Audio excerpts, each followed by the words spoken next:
வணக்கம்.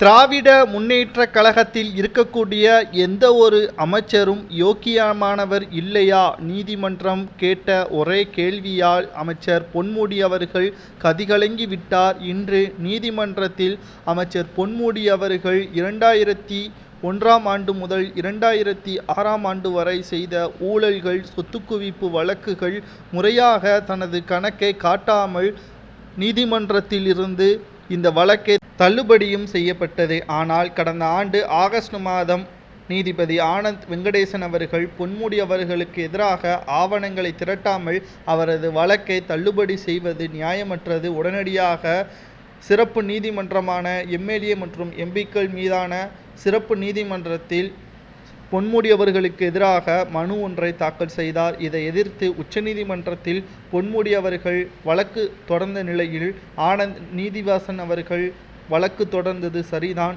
அவர் வழங்கக்கூடிய தீர்ப்பை பொறுத்துதான் அடுத்த கட்டத்தை பார்க்க முடியும் என்று உச்சநீதிமன்றம் தெரிவித்துவிட்டது. சுமார் 1.5 கோடி 2001ஆம் ஆண்டு முதல் 2006ஆம் ஆண்டு வரை போக்குவரத்து துறை அமைச்சராக இருந்தபொழுது பொன்முடி அவர்கள் ஊழல் செய்ததாகவும் வருமானத்திற்கு அதிகமாக சொத்து சேர்த்ததாகவும் ஆனந்த் வெங்கடேசன் அவர்கள் தானாக முன்வந்து அனைத்து ஆவணங்களையும் சேர்த்திருக்கிறார். தற்பொழுது பொன்முடி அவர்கள் சமீபத்தில்தான் அவரது அமைச்சர் பதவி பறிக்கப்பட்டு 3 ஆண்டுகள் சிறை தண்டனை அவருக்கும் அவரது மனைவி விசாலாட்சிக்கும் நீதிமன்றம் வழங்கியது.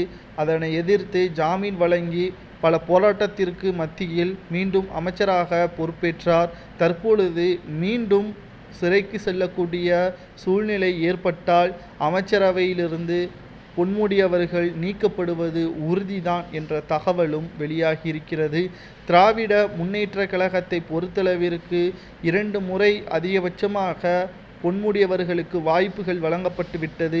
3வது முறையும் வாய்ப்புகள் வழங்கப்படுமா என்ற மிகப்பெரிய ஒரு கேள்வியும் நம்மால் பார்க்க முடிகிறது. இன்று இந்த விசாரணை நீதிமன்றத்திற்கு வரவுள்ளது. பொன்முடி அவர்களுக்கு எதிராக அனைத்து ஆவணங்களும் நீதிபதி ஆனந்த் வெங்கடேசன் அவர்கள் சேகரித்திருப்பதாகவும் பொன்முடி அவர்களுக்கு எதிராக அனைத்து ஆவணங்களும் சேகரிக்கப்பட்டு இருப்பதால் கூண்டோடு சிறைக்கு செல்வார் என்றும் எதிர்பார்க்கப்படுகிறது. அதிகபட்சமாக 3 ஆண்டுகள் முதல் 5 ஆண்டுகள் வரை பொன்முடி அவர்களுக்கும் அவரது மனைவி விசாலாட்சி அவர்களுக்கும் சிறை தண்டனை வழங்கப்படலாம். இதனால் அமைச்சரவையிலிருந்து பொன்முடி அவர்கள் பதவி பறிக்கப்படும் என்ற தகவலும் நம்மால் பார்க்க முடிகிறது. திராவிட முன்னேற்றக் கழகம் எப்பேற்பட்ட மோசமான திருடர்கள் கூட்டம் என்பதை இதன் மூலமாக நம்மால் பார்க்க முடிகிறது. 3 ஆண்டுகள் தண்டனை சரியா என்பதை கமெண்ட் வாயிலாக கூறுங்கள்.